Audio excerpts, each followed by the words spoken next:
yeah, so this guy was a major thought leader. Yeah, For the organization, and now he's not. dead. No, So he's dead. A pile of blood. So do you think they could have just knocked on the door and said, "Hey, we got you. Come with us"? no. He would have blown himself up and everything around him. Yep. Yeah, okay. But he was alone. No, he wasn't. Oh, well, they bombed the house and he's dead, but no other civilians. Nobody else was They hurt. used a modified hellfire missile Uh-huh. that doesn't explode. It literally puts out a bunch of knives and it sliced the shit out of him. That's fucking badass. I love you, America. I love being American. Keep doing that shit. So literally, he was the only casualty in this mission, and so I'm actually really impressed with what they did, That's using this badass. modified hellfire missile in order to do this. I love that. And Joe Biden did that with COVID. It is time now for something positive. We might be headed to the promised land, of speaking the truth and finding our external liberty once we internally liberate ourselves. Problem can only be solved when there is a kind of coalition of conscience. Because that is how it works. This is the beginning. It is not the finale, and that's why we're here, and that's why we rally. We've got to be that creative minority. Find a way to get in the way. I got in trouble. It was good trouble. It was necessary trouble. Frankly, I know we've got to do something.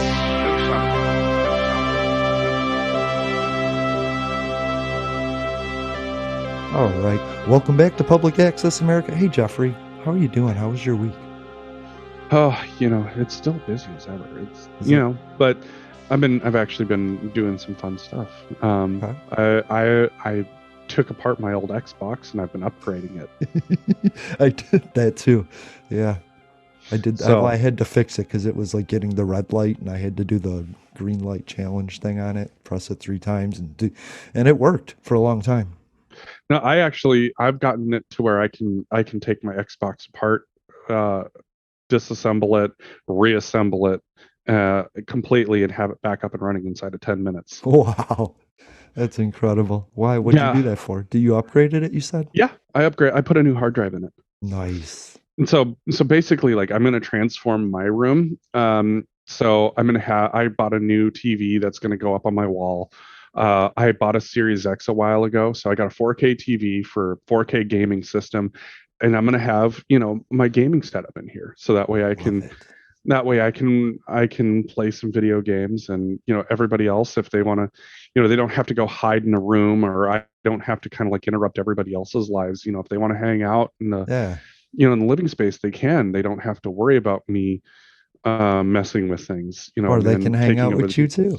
or they can come in and hang out with me and we can all game together. Or, because we all have 2 Xboxes, Yeah. we can, one set of people can game over here and I can game with them in here. And, Right. we've what also was- got switches and all that other fun stuff. I so. loved about that when I was losing my sight. I still loved to play, but I couldn't play with my friends on the same TV because it would split screen and it would be too small for me. So when Xbox did that and I could go home and play with my friends and see the whole screen like that and sit like in front of the TV and see, I loved that. That was great. Oh yeah. Yeah. So, that's so for me, it's been a fun little challenge to take apart the Xbox and figure out how it works. And there's a few things that I still need to work on. There's a few things that aren't working the way that I want them to, and so I'm gonna have to go in and check a couple of things Right. after, just to see what happened. But it's functional now, and I just need to. There's a couple things I need to look at. Okay. Well, So everybody listen to the shows, and we have commercials at the end of our shows, and that'll help us build up enough money to get Jeffrey a PlayStation. why would I want that? Funny enough, I was originally a PlayStation gamer. Yeah. Me Um, too. Well, I had them both actually. To be honest. I had the PS1, and then I got the Xbox. And ever since I had the Xbox, I've been an Xbox gamer. I don't like the PS controllers. Like if I had if I could do a PS with like an Xbox controller, I'd probably be happy at, playing PS games as well. Okay. But that was the biggest thing, is like the controller for me on an Xbox feels more natural than the Right. controller on the PlayStation. And I always had problems with the PlayStation controllers. I always had a problem with the Nintendo controllers, so I get it. I started with an Atari 2600. Those Oh, yeah. controllers were little blocks. Yep. So ColecoVision, remember those things? The Yeah. Sega Genesis, yeah. I had an Intellivision. But I think I went PlayStation till I went blind. PlayStation 4, PlayStation 3, I think. So yeah. So for me, like messing around with the Xbox, the old Xbox, and upgrading it has just been fun. And of course, you're like, I like that. well, you got to be careful because the warranty. And I'm like, this thing came out in 2012. Like, I'm not worried about the warranty on this thing. I'm worried about the hard drive going out. And that, you know what? If the hard drive goes out on that thing, that sucks. Because then, I don't have the ability to game on that thing anymore, or at least have everybody else be able to use it. And that's the thing, is like, my Series X is being used as a streamer right now, and it's like, that's not what I want. I was gonna like, ask that is you an if you expensive streamed off of it. Netflix. Yeah, that's an expensive Netflix platform. Wow, how much is that? Well, it cost me about $700 total for because I got control. I got let's see here.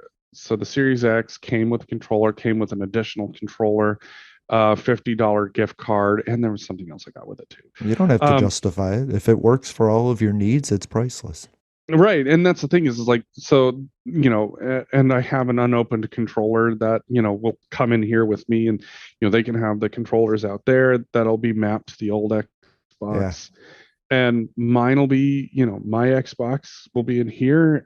So that way, when the horror games I'm looking forward to playing come out, I'll be able to enjoy those. Fuck. And then you can review horror movie shows, horror games. I'm looking forward to it, because this winter is going to have some fantastic horror games. And so it'll be dark here. I'll have the lights off. It's going to get fucking spooky. I love it. That is the coolest. Yeah. Well, tell me about a game. I watched a show on Hulu. I wanted to shout that out. Actually, yeah. What's your first game? What's the first horror game you're gonna buy? I want people to buy it. Maybe they'll start playing. Maybe there are three games. There are 3 games that are coming out this winter that I'm going to be playing. There's the Dead Space remake remaster. I loved the original Dead Space. Yeah. And there's been a lot that they're saying that they're going to do with the newest version of Dead Space. So I'm really excited for that. So like the tram system, like there's going to be the tram, but from what they're also saying is that, they want to make it so that way you have to walk the distance of the ship at sometimes. Wow. Like, so you have like more of a metaverse. So yeah. So because that ship is huge and there's so much that you could do in that ship. And you were always restricted to the chapters and the having the tram be your transition between chapters. Okay. So to me, it's awesome that you're going to have this potential to really explore a ship, because I mean, you were just limited by the technology at the time, and I am stoked for this because I want this thing to be spooky as hell. Cool. I love it. Now, the makers of the original Dead Space game have their own studio. There's a bunch of the old Dead Space crew that they have their own studio now, and they have made a game called the Callisto Protocol. And this looks fucking spooky as hell. So this is a new original, right? This isn't like a franchise? No. So Dead Space is owned by EA. The Callisto Protocol was a bunch of the people who worked at Visceral when it was owned by EA and before it closed. And so now they have their own studio, and they're putting this game out through their own channels. And I'm stoked for that. Like, that is going to be so exciting. I loved Dead Space. so much, and it was always a little bit of a bummer that they went more towards action. I wanted them to go more towards horror. I wanted this shit Right. to be scary as fuck. Scary's not marketable though. You know what I mean? It should be. Understandable. That's where I want my scary is in my video games. I think that's where I actually love horror is that horror movies, it's like, okay, loud jump scares, Yeah. you're gonna get got eventually, but you're never really afraid. Right. But with a horror game, like, you can't just Look away. you have to play through it. Right. And so, like, what you saw with some of the horror games that were coming out was this idea of you can't get away from it. As the technology expanded and the games became bigger, you could do more with them. So like PT, one of the greatest things, like why PT was has left a taste in all of our mouths, is that Kojima did something brilliant with PT, what was going to be the next Silent Hill game. This little hallway that you walked through, every single time something little would change, just a little change, and so it was like a descent into madness. So as something little would change, it would spike the hairs on your neck. So you'd walk through again, something little would change, and then soon you started seeing bigger changes that were meant to, like, get your heart rate pounding, but then you would go back to these little incremental changes. And so you're constantly on edge. It's like, what the fuck's going to change now? And then something big would change. And then, it would like get your heart really pumping. Then something little would change and little would change and little would change. And then it'd scare the fucking shit out of you. Silent Hill is the last game that I finished. So that is one of the biggest things that I felt so upset about with PT being, that Silent Hill game being canceled, is that game had the potential to scare the ever-loving shit out of people. Right. Like my roommate's boyfriend at the time, him and I played it together, and 4 hours into it, he hands me the controller, just tears streaming down his face. He's like, I can't play this anymore. And he's shaking. That's cool. That's where I wish video games would go. And that's what I want. Is I want horror. I want to feel the fucking hair stand up on the back of my neck when I'm, going into these places. I want to feel like that sense of falling into madness. Yeah. I want to feel that sense of you can't look away. You can't, all you can do is run, or you have to try and fight, and you have to figure, because eventually that initial fear factor goes away and you're like, all right, fuck, it's a puzzle. Okay, how do I get out of this? Right. That's where my mind goes. It's always the puzzle. It's not the scenery, And so that's one of those things, as gaming develops, I think there's going to be a massive surge in horror games, because you're going to be able to do things. You're going to be able to do things that you haven't been able to do. I think Ukraine shows people that playing war is stupid.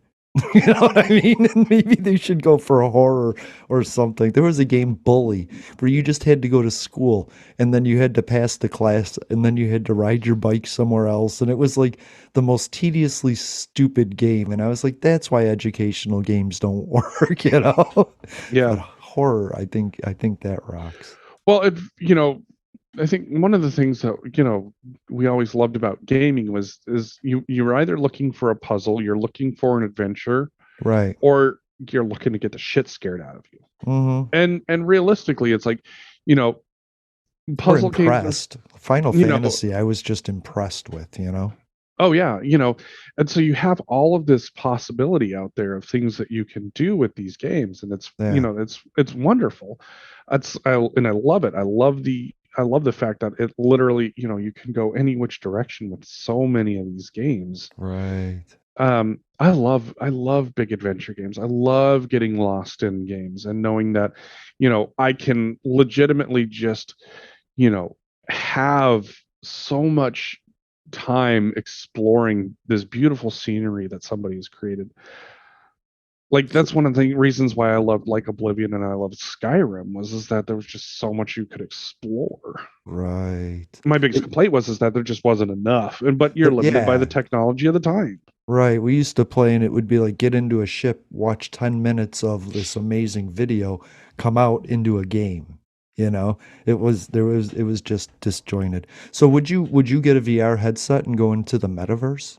No, Or is that just too real? no, it's not real to me. Okay. That's like, here's the thing is like, for me it's about escape. Like, and adventure gaming, horror gaming is an escape. Right. I do like puzzle games. I do like puzzles are fun simply because like I like to challenge how much I know Right. and my ability to solve these things. But you don't want Like, to actually get into the universe, go to Walgreens, get your prescriptions, and then they're delivered. Like, you know what I mean? no, No. Okay. no. Like, to me, like, the thing about VR is that I do, like, from a business perspective, I see where there could be some really cool possibilities Yeah, you can on go to things a you can do. concert with other people. You know, Mm-mm. you can do these yeah, that's what they're building. Yeah, I mean, it's just not the same though. No, I get it because it's all virtual people doing virtual things, but it's the universe just virtual. What I To thought me, was interesting was that the guy got in a car and drove, and that's not something I can do in real life. I don't know if oh, I could do it with a VR headset on that's fair. either, you know? For me, like, what I see as possibilities with VR headsets, there was somebody who is basic, because right now, like, for those of us who work, where our work requires multiple screens because we have multiple things open, Uh-huh. what I've seen people doing is using VR headsets, but now they have multiple screens open doing different things around them. So like, if I could be working on something over here, but then look over here and check the Right. status of something else and look down here to see if somebody's on that I need to be talking to, look back over here. Like, to me, like, there's some really cool business possibilities where instead of buying multiple screens, you got a VR headset. Yeah, that's cool. And then that way it's like you can sit down and or stand up and you can work on whatever it is you're working on, Mm-hmm. and be able to look down and see where your fingers are at on the keyboard, but then look up and it's like, okay, I can see what's going on this screen, what's going on Right. I need to move this screen out of the way, I need to pull this screen down because I need to work on this. Like, there were some really cool things that people were doing with that. It's like, okay, now I need to take these and scoot them out of the way, I'm going to expand Yeah. this screen so that way I can just kind of see what's happening.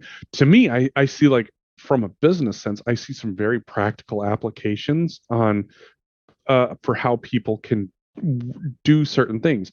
Like, I think it's absolutely fantastic, what they could potentially do, and I think that there eventually will be a case for using those headsets in that regard. That's cool. Once they shrink, I mean, they're a little heavy right now, aren't they? They look a little bit bulky, They're a little heavy, they're a little bulky, a little you've pricey. a little pricey. The strain, the physiological strain that you have to deal with is not Is real, exactly ideal. right? But I think, like, as you work on the ergonomics of it, like, Uh-huh. it'll force you to have to sit up straight because then you don't you'll Right. Oh my God, yeah. But there was the Google glasses. Google came out with the Google glasses. So once one grows and the other shrinks, it'll meet at a happy medium that's like lightweight on your face. it'll yeah it'll get there one way or the other, and that's it's just technology takes time for Yeah. people to realize its benefits, and that's just the reality of it. I think it would make a great dating tool, you know. First date, I don't want to meet you in public, but I still want to get to know you. Go in the VR world, meet somebody for coffee, hang out, see if you like them, get to know them. You know what I mean? Yeah, I could see that. I could see where that could potentially be, but for me, it's like, that's chatting with people online is always easy. Chatting with people in person is more of a Yeah. challenge because now, you're face to face with somebody out in public. You have to be able to hold a conversation, or you can't just disconnect and Yeah. drop off. I wish people practiced conversation. You know, just like I wish people accepted when people do it wrong and didn't attack them for it, but kind of just went, "Oh, honey." You know what I Right. mean? Like there's so much you used the wrong word. It isn't a word. You know, and I just wish people would give other people the time and space, because we all communicate a little differently. And I think really just giving people time and space to make the mistake and not jumping on them. I think people make mistakes Right. because they know they're going to be jumped on, you know? Oh, absolutely. So to me, like, I think there are going to eventually be practical applications for it. Um, right now it's more novelty based, more luxury based, Right. and it's the quality of it isn't necessarily that great. Oh, it's horrible. Like, I could definitely see some potential benefits where, where I wouldn't necessarily say, how do I put this? Students are using them so they can actually operate before they operate. That's cool, right? That kind of stuff is cool. That kind of stuff is awesome. That's a great practical application. Yeah. And on top of that, there has been in a way doctors that are starting to use that in order to surgically operate on people. Wow. It's a little, well, pardon the term, dicey yet. Yeah. But I think that at some point you will actually be able to have robotic operating tables, and doctors be able to have the ability to operate on patients remotely. I hope so. Based on their location, instead of the potential of having to bring the patient to the doctor. Right. It's and especially because then you now have access to a world of healthcare rather than a country of healthcare. Right. Because if you can have access, if you can have a doctor who's in another country do the surgery, because they happen to be an expert on that particular surgery, that's fantastic. Or there are certainly there's certainly a world of opportunity out there in order to make that work. I think that it's just the technology's not quite there yet.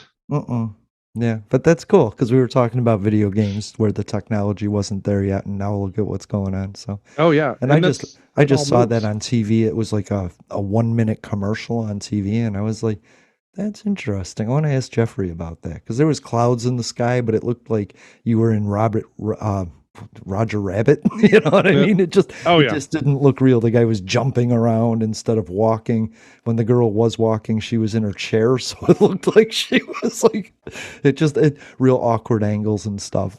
Oh yeah, no. There's actually a really funny.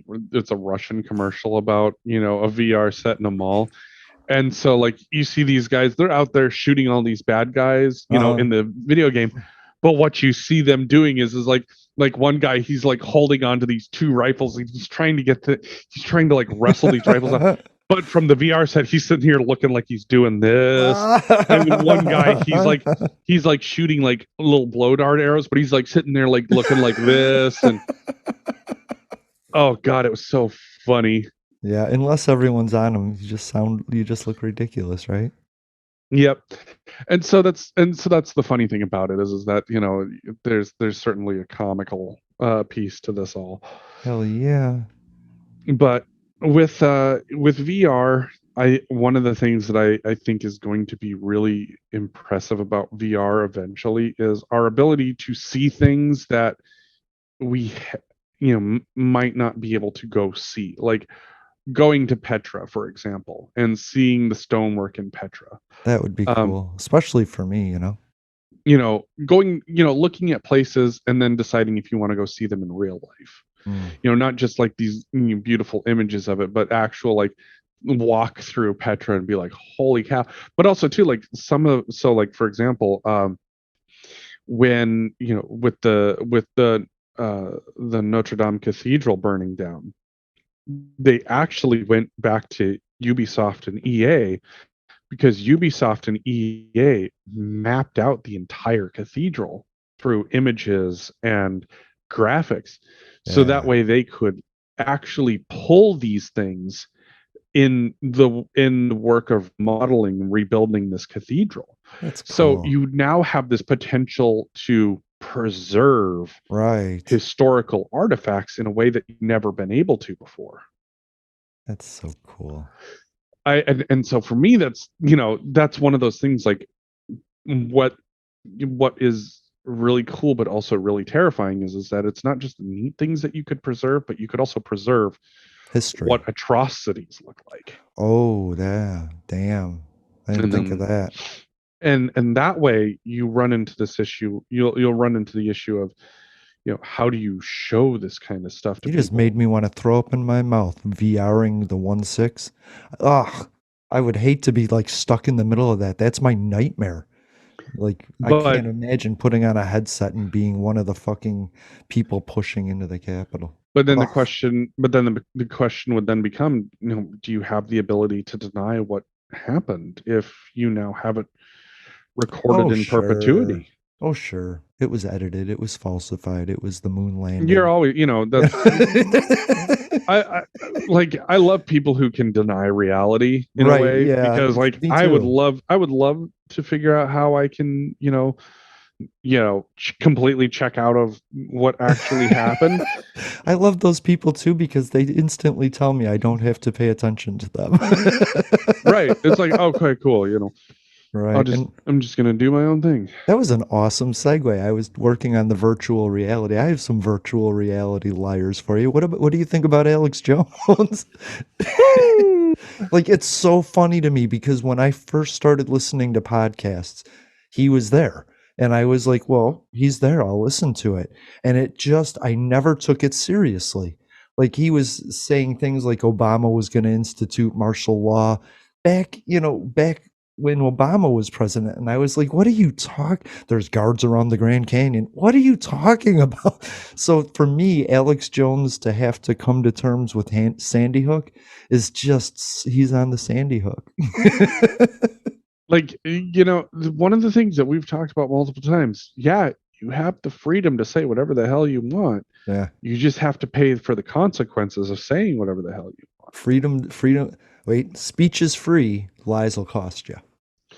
And that's the reality is that, you don't get to lie. You don't get to just say whatever the fuck you feel like. And you're not Donald Trump. Like, people took it from Donald, but they're not taking it from others, So this is where it just gets absolutely wild is, I don't know what to tell people other than it's like, go watch the footage of the court case. That's what I would say. Yeah. Go see what he said in his own words with his own face. You know what I mean? And on top of that, his lawyer was so bad that he literally turned over his entire cell phone to the opposing attorney. And like, this guy either knew what he was doing and, turned this over on purpose to get out from under this client. Right. Or he is such a fucking moron that now, you've got the 1-6 committee going, oh, hey, that's now public record. Because I would like that. This made me think about this, is that Democrats, they can say, guess what? We need lawyers. Come over here and fight for what you want to fight for. But the Republican side, the MAGA side, the MAGA, not Republican, the MAGA side has to say, hey, lawyers, come work for us, do what you want, but you also have to believe this. And it limits the amount of good lawyers you can get, and so when you're recruiting 100,000 lawyers, you're not going to get the most qualified. And I think Alex Jones and Donald Trump they're realizing you're not getting quality legal representation. Oh, hell no. Putting that price on admission, like I would take Jamie Raskin over fucking any of the fucking Trump attorneys I've ever seen defend him, Right? And what he just did was absolutely spectacular. Like, this is a fuck up of epic proportion. Sending that over to the defense. I am astounded. Like, it is amazing how bad this dude just fucked up. Yeah. Alex Jones said, well, that's good that he did that. Like, that shows, and they were like, and the lawyer was like, no, it shows you perjured yourself. And he was like, well, I didn't remember. It's like he couldn't get out of it. You know what I mean? That's the funny thing about people who get caught in a lie is like suddenly they don't remember. Right. Even though it's like, look, you flat out, this is what you have testified on. Yeah. And So. now you don't get to say that, it was So he was awarded what, 40 something $million, and Yeah. then but there's a base in that state that you can only get 1.75 per person per complainant, and so it's gonna be much less. But then there's other states that want to take him to court too that don't have that. Could he eventually be bankrupt to where he's not able to do this anymore? I mean, the thing about having an internet connection is that You can still Alex do it. Jones will never stop being Alex Jones. It's just he might not be able to be Alex Jones on the same scale. Right. Because, with this court case, people are going to be a lot less willing to spend money on him. Yeah. People are going to have to pay directly to subscribe to him if they want to hear him, if he wants to make any money off of what he's saying. Whereas, right now he's got different sponsorships and all that other crazy shit. Yeah. Silver, whatever. Drink the Right. silver water and it'll stave off the apocalypse. I just saw him as a joke. I just I listened to the show and laughed the whole time. I never thought he was serious.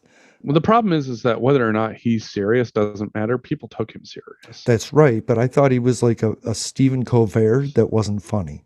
You know what I mean? That's what I thought initially too. And then it turns out he's actually just that batshit crazy. Yeah, right.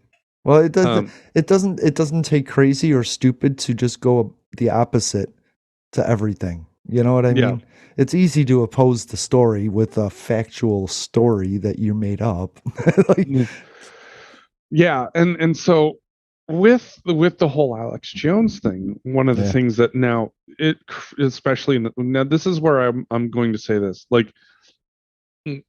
this will create a precedent around the country from how Texas tries this, because Texas is one of the more conservative states in the country. They just held CPAC.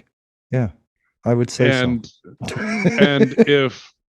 And if this verdict holds up, through appeals, it sets a pretty impressive burden and precedent on what you are allowed to say and not allowed to say. Because, when you have a conservative state rule like this, what that does is that creates the base for lawsuits that can come in the future, whether you try it in Georgia, Alabama, Florida, New York, California, Washington, Montana. It doesn't matter. You now have a base level precedent case for conspiracy theorists who just spout bullshit. Agreed. But I don't like that. But no, here's the thing though, is that the reason, this is where you have to keep in mind why this sets a precedent. The reason that this one will be successful is because there is proof of actual harm. Right. It doesn't set the standard for, well, you said something I don't like. Right. He earned money off of the lie that harmed people. And his words directly caused people to mail in death threats, call in death threats, things like that. Oof. Yeah. So, and as you know, it doesn't affect it won't affect what people can say online. Good. But it affects the way in which people are going to think about what they say online. Good. Well, yeah. Okay. Fair enough. Simply because one of the biggest issues, that we talk about when it comes to freedom of speech is the government cannot censor you. No. However, everyone else can. However, what the government has said can be taken seriously are, calls to violence. That has always been determined to be not a part of free speech. Right. Now, Alex Jones has never called anybody directly to go do this stuff.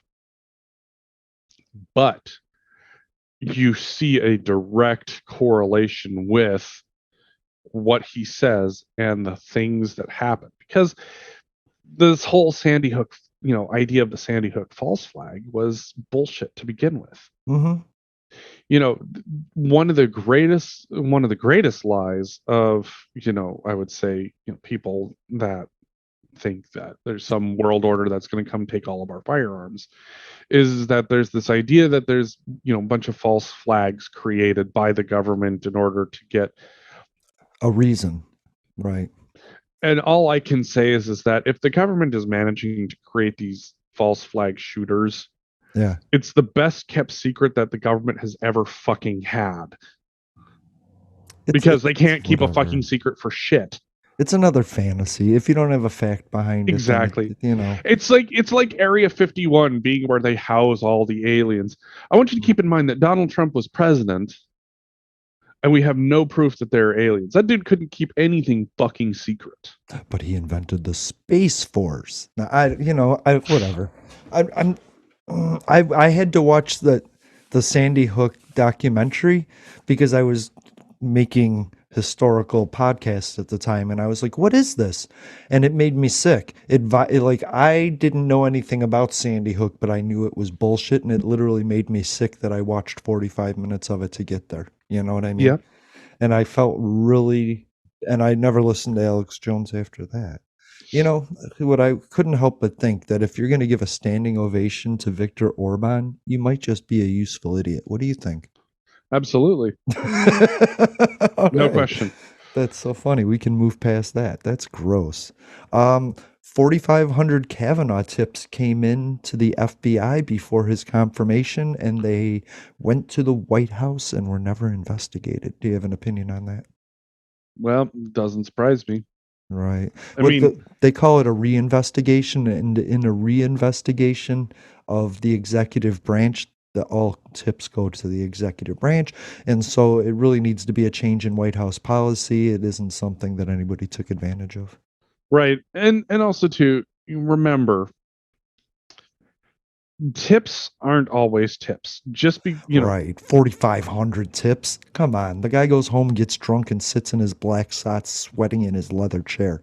You know what I mean? Like, that's always, one of the things that you have to keep in mind is that conspiracy theorists aren't just, bound to the right. There's plenty on the left as well. Oh, sure. It's just the left believe more in scientific hoaxes than political hoaxes. Right. And so one of the things you have to keep in mind is that, there is also the possibility that there's a very valid reason that some of these tips weren't ever investigated. And that's because they were just crazy bullshit. They were just crazy bullshit. I worked in law, and I have gotten phone calls where legitimately you sit there and you go, wow, okay, sure. No, that's not how any of this works. Like, there was one time I got a call. It was like about, how the government was spraying this person's house with nanotechnology, all because she uncovered this huge FBI scandal back in the 60s. And they've been trying to use mind control through these nanobites and the chemicals that come with them that caused her cancer. And it's like, some point you got to face your fear, If you believe that something's going to kill you, stand up and wait for it to kill you. So Joe Biden killed a terrorist. How about that shit? Well, I'm pretty impressed with that. That's right under my China throws a temper tantrum. So, I mean, let's be real honest. We're going to constantly be looking for leaders of the Islamic State and Al Qaeda. Yeah, but we did it with over the horizon technologies. We didn't need boots on the ground. I think that's awesome, and it proves that we can still get intel from Afghanistan without spending trillions of dollars to do it. Yeah, and strategically target more terrorists. And this goes back to that, like, even the whole issue of like when we got bin Laden in Pakistan. Yeah. The Taliban had said that, if there were terrorists that were under their nose, that they were going to be, turned over. Well, we won't give sanction to them. We'll turn them away. But this dude is literally in fucking Kabul. So, Yeah. Yeah. It's one of those things. You're either incompetent or you're aiding. Take your pick. But I also think this was like a past terrorist. Like, I don't know if we're necessarily targeting and going after terrorists that are in the region doing their terroristic things. This guy was a major terrorist. Of No, course, he was is really old. he is well he was the leader of Al Qaeda after Bin Laden. Well, he So was the spiritual leader. He was Bin Laden's doctor. Bin Laden was the funder, but the philosophy all came from Ivan. I can't remember his name. Al-Shahiri. yeah. So so this guy was a major thought leader. He Yeah, for the organization, and now he's not. dead. So No, he's dead. A pile of blood. So do you think they could have just knocked on the door and said, "Hey, we got you. Come with us"? no. He would have blown himself up and everything around him. Yep. Yeah. Okay. But he was alone. No, he wasn't. Oh, well, they bombed the house and he's dead, but no other civilians. Nobody else was hurt. They used a modified hellfire missile Uh-huh. that doesn't explode. It literally puts out a bunch of knives and it sliced the shit out of him. That's fucking badass. I love you, America. I love being American. Keep doing that shit. So literally, he was the only casualty in this mission, and so I'm actually really impressed with what they did. That's using this badass. modified hellfire missile in order to do this. I love that. And Joe Biden did that with COVID. He didn't do it from Walter Reed. Yep. I just want everybody to realize that Joe Biden had COVID twice, killed a terrorist, and never went to the hospital. But Donald He had Trump, COVID, got Paxlovid, had the rebound COVID, killed Right. a terrorist, and still has the lowest rating of any president in the United States. I think it'll turn around unless this story goes nowhere. So, Brittany Griner gets 9.5 years. Doesn't surprise me. Doesn't surprise you at all. Oh man, it hurt me. It hurt me. It really is a bummer. But what is absolutely crazy to me is the number of conservatives out there going, well, you shouldn't have brought drugs into Russia. And I'm going, Oh, fuck you. She's an American. well, it's number one, obviously, if you are knowingly and legitimately bringing drugs into another country that has strict drug laws, that's just dumb on your part. Like the guy that brought But a half pound in, not But- Whelan, but the other guy. Yeah. But on the other hand, this is really, convenient for Russia to find a couple of cartridges. Uh-huh. I don't have a whole lot of faith that the Russians planted something that they already had, and without any type of video evidence to show, Right. to show, Yeah, her you've never accepted the poison apple of that story, have you? No, No. I personally don't think, I think that it was a very convenient find at a very convenient time right before the invasion of the Ukraine. Yeah. So I personally, there's plenty of people out there that are happy believing, Russia's every word, and I just don't. Right. And she was a star in Russia too, by the way. She was not an unknown. and she'd played there for 7 years. Right. Yeah. So it wasn't her first time going there, and oops, I fucked up. Mm-mm. Which is why I'm like, I don't know that I believe this. I don't know Right. that I believe that they just happened to find 2 cartridges in her fucking luggage. Okay. I don't believe that. And most people are like, so what if they did? No, that's the point. Like, people want to dismiss the entire point of the argument just so they can debate it. If she never had it, then that's the thing. And that's the real issue is that. But she admitted to it. She admitted to packing it. So does that make it a moot point, even if she was forced to do it? So you're asking me if a coerced statement is legitimate, When having you're worked in defense? when you're sitting in an iron bar cell in the middle of a courtroom saying that, is it believable? Nope, I don't Yeah, believe it. okay. I believe Yeah, I'm with you on that. Trust me, I'm not It's- arguing with you. I have dealt with plenty of coerced statements. I don't know that I believe it. Like I said, for me, there's always going to be the issue of, did they actually find those cartridges in there, or were they planted? Right. And would this have happened if Donald Trump was president? Would she have gone through the whole justice system? Absolutely. Would she have been arrested and all of that Yep. if the war in Ukraine and okay. If she actually had cartridges, yep. Okay. Yep, she would have. That's cool. Fair I enough. mean, the cartridges, Russia's drug laws are insanely strict. Right, but they're their laws and their sovereign ability to enforce them. Yeah.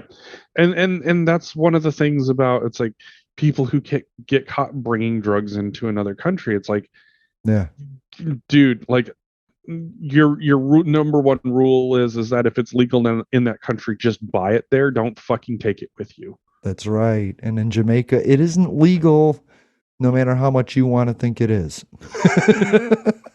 So jobs, Jeffrey, 550,000 new jobs, causing even Democrats to be like, oh, now we can't pick on Biden for recession.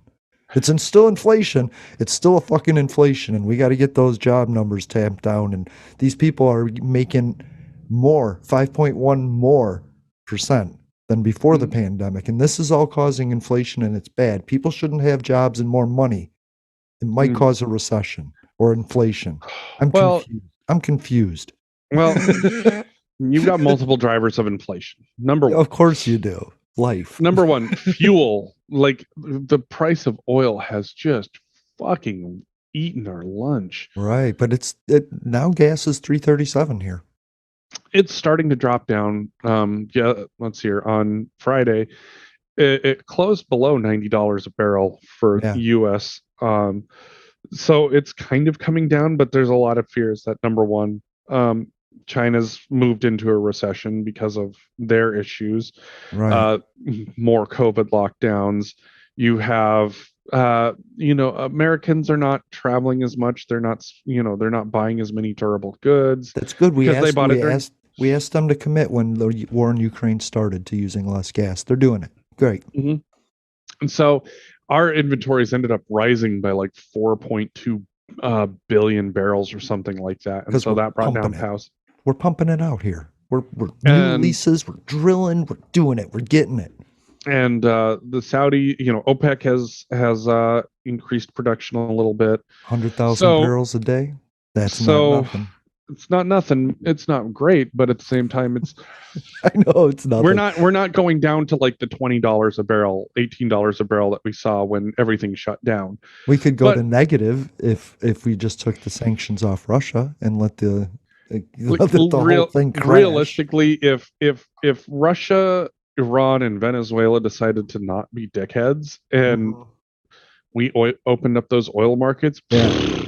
That's what I'm saying. Gas would be like fucking $40 a barrel. Right. Maybe even less. There was a point where it was zero because the market was so flooded with oil right before the pandemic. Yep. So eventually that's going to hopefully recess a bit, get back down towards something that's more normal. Yeah. Like maybe, I'd say 65, 70 a barrel. But there's 1.8 jobs for every person in America. Does that tell you that maybe we could let some immigrants in, but that Republicans were right in the fact that we should restrict them and let them in based on our needs, not theirs? Sorry, I hate this question because it goes against everything I believe. All right. So there are 1.8 job openings for every person who is jobless. Right. Okay. That's the key number there. So there's been like 7 million people without work, and there's like 12 million job openings. Right. So there's about 1.8 jobs per jobless person. Right. So okay. That's number one. That's a big clarification there. That's a big clarification. Because I mean, if literally there was twice the jobs as there were people, then we've got a big fucking problem. That means I'm not getting my disability if there's 2 jobs waiting for me out there. No, they're like what that they're looking at you going, what that mouth do? Put that thing to work. Yeah, start digging a ditch, motherfucker. $12 an hour, $25 an hour, right? They're like, fuck it, I don't care if you can't see your ass versus a hole in the ground. You fucking here you go. Right. No. So it's that.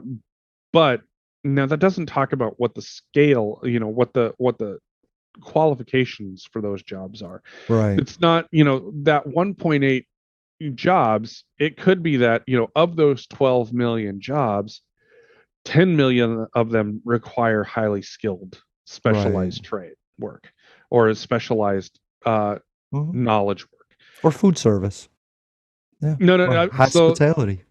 Or industry or food production. It doesn't specify what those jobs are. Right, so but it ranges in experience and intelligence. It ranges in experience and it ranges in knowledge.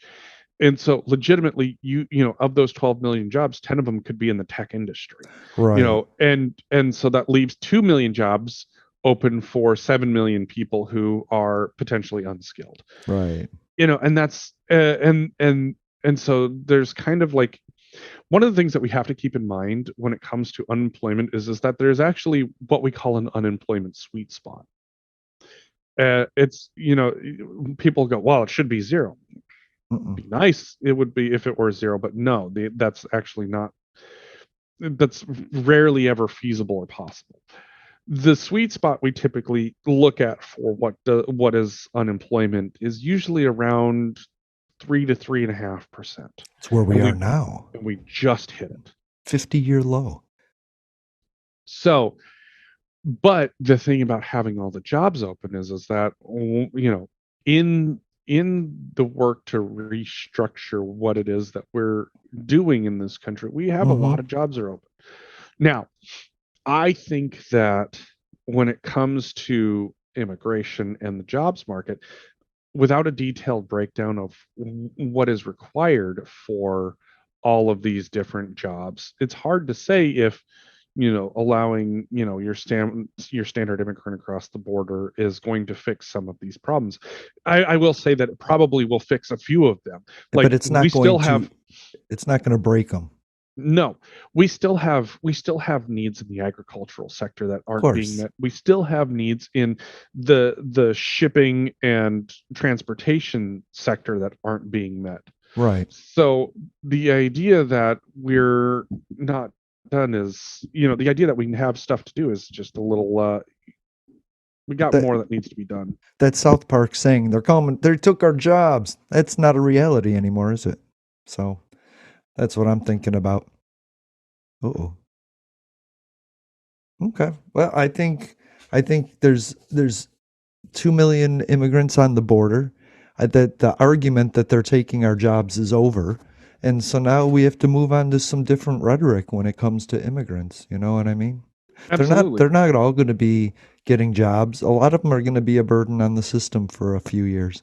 But then they'll start becoming productive members of a society, consumer society. And they're going to start buying things and building things and earning things and paying taxes. But that's what happens. That's what happens.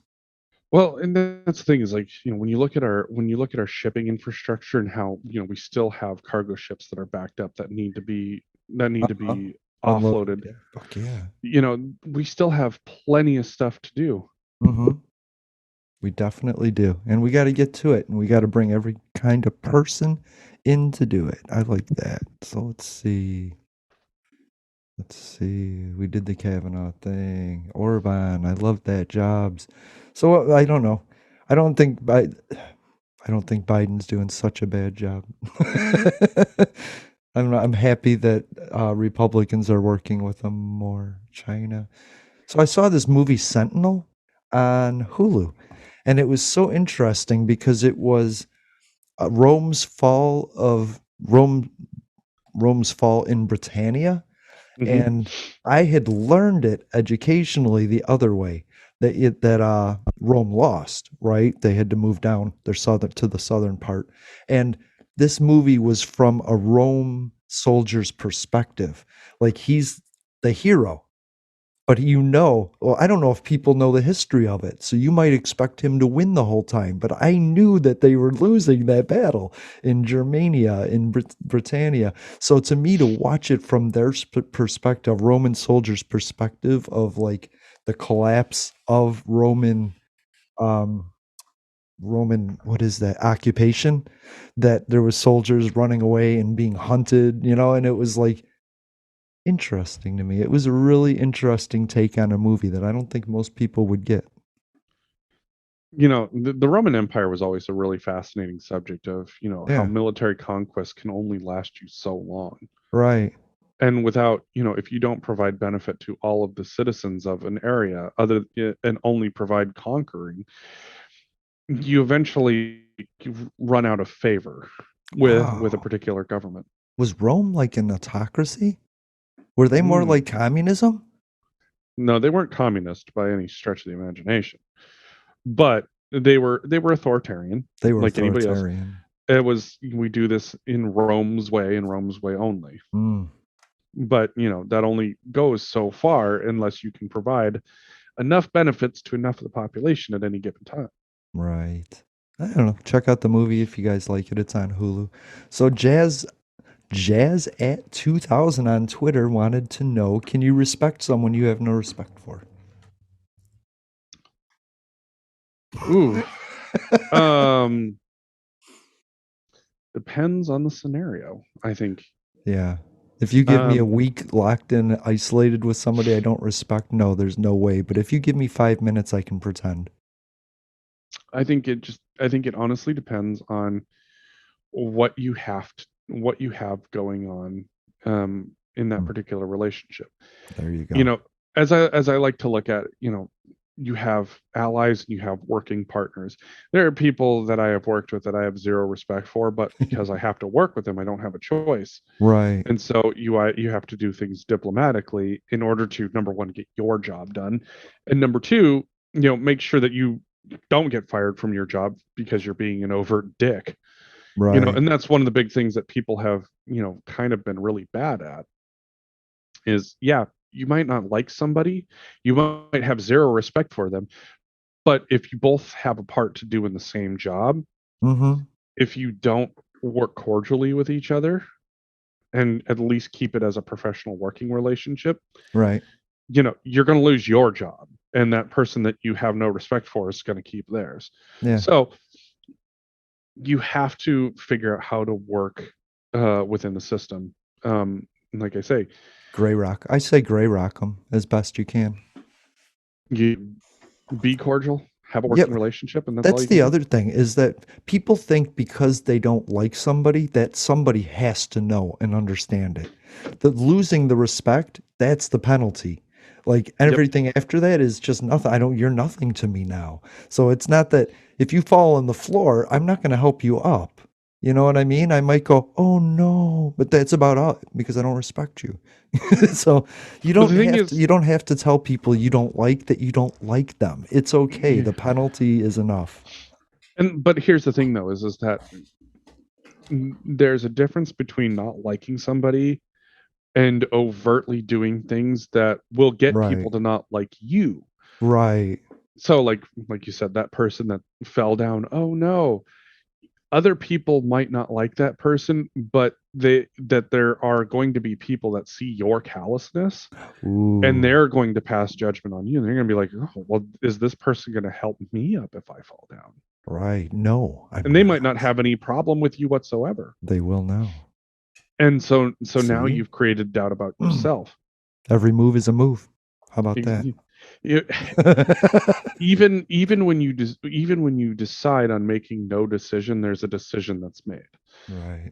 And that's always the problem is that that's one of my favorite stories is that the place where I got hired on at, before I got hired on there, I worked in another town, and on my lunches I'd go to Subway there, and there were these two old guys that would, if they saw you enough times, they'd start giving you guff. So every time I'd come in and, you'd start with the working hard or hardly working, and so it's, I'd give them a little guff. I'm like, well, I always see you guys in here before I come in for lunch, and you're here after I leave. So I think you guys are the ones probably ain't doing any work, and, give each other a little guff back and forth. Right. Now, I had no relationship with these guys. I didn't know who they were. They were just friendly old guys. I've dealt with their type plenty of times growing up as a kid. So after 2 years of working in this place, I get my new job and I go to move on. I say, well, guys, it's been It's been great getting to know you. However, this is it for me. I'm moving on to different pastures. I'm like, oh, well, that's a bummer that we're not going to see you around. Well, where are you going? Well, I got a job here. And then one guy goes, was the person that hired you named M? And I said, yeah, actually, it was M. And he goes, I'm going to tell her to give you a pink slip your first day at work. Nice. The person that hired me was his wife. That's great. But, the thing is that if you don't act like an upstanding person, you never know what opportunity you might miss simply because you were a douchebag or because you decided to not be kind. Like it could have been, I could have been an absolute hostile mess towards these old guys, and had that gotten back to his wife, yeah, there's a chance that I could have lost my job before I even had it. Isn't that the premise of every comedy movie or sitcom? You got to be nice to people or it'll screw you in the end. There's a certain level that you should always have. Yeah. And that's why I say, you either have people who are, allies, or you have working partners.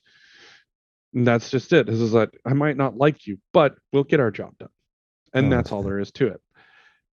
And it's only when it becomes impossible to get that job done that, it's got to be taken to another level. Somebody else will see that. You know who I miss? I miss Amy Winehouse. I never really listened to Amy Winehouse. I just miss her. She had great legs, by the way. But yeah, I asked Apple to just randomly play a song, and it was Amy Winehouse, me and Mr. Jones, and I was like, shit, I forgot about her. I really like her. Yeah, nice. So yeah, there you go. My final thought was, I had to look it up today, actually. The Earth spins at 1,000 miles an hour, and it goes in its orbit at 67,000 miles an hour. So I just want everybody to know that even if you're sitting still, you're still flying, baby. You know what I mean? Always going fast. Come back for another episode of Public Access America next Sunday, maybe. How about that? Thanks for being here, Jeffrey. What are you going to do today? What are you going to do as soon as you get off air? Eat. I got a couple of chores that I need to get done, and then keep working on my Xbox. I think get it all finished being set up. I love it. I want that for you. I want that day for you. So go enjoy it. So, already. Bye. To those who would tear the world down, we will defeat you. This is our moment. This is our time. To those who seek peace and security, we support you. Yes, we can. And to all those who have wondered if America's beacon still burns as bright, tonight we prove once more that the true strength of our nation comes not from the might of our arms or the scale of our wealth, but from the enduring power of our ideals, democracy, liberty, opportunity, and unyielding hope. Let me tell you something you already know. The world ain't all sunshine and rainbow. It's a very mean and nasty place, and I don't care how tough you are, it will beat you to your knees and keep you there permanently if you let it. You, me, or nobody is gonna hit as hard as life. Ask not. Yes, we can. What your country can do for you. I have a dream. Ask what you can do for your country. I, poor little children. Yes, we can. One day live in a nation where they will not be judged by the color of their skin, but by the content of their character. I don't have to tell you things are bad. Everybody knows things are bad. It's a depression. In this lifetime, you don't have to prove nothing to nobody except yourself. But it ain't about how hard you hit. It's about how hard you can get hit and keep moving forward. How much you can take and keep moving forward. That's how winning is done. Welcome to Public Access America. Yes, we can. Sunday live streams on YouTube. I wanted to run out of that tunnel for my dad. On Twitter. What? Apple Podcasts, Stitcher Smart Radio Public, and Spotify. Yes, we can. Public Access America. History in the making. Making history in the making.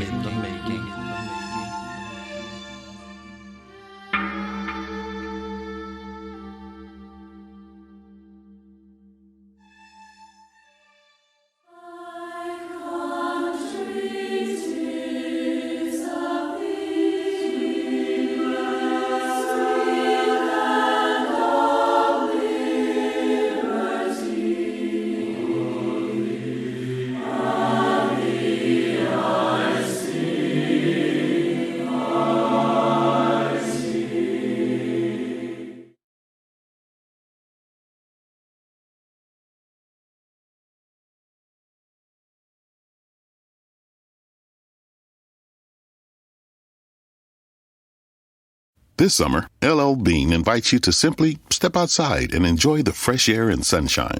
We'll be your guide with tips and advice to get more out of every moment outdoors. Here's one. On your next camping trip, turn a headlamp into a lantern in 5 seconds. Strap the headlamp around an empty, clear water bottle or milk jug and turn it on. The soft white light will brighten up a tent.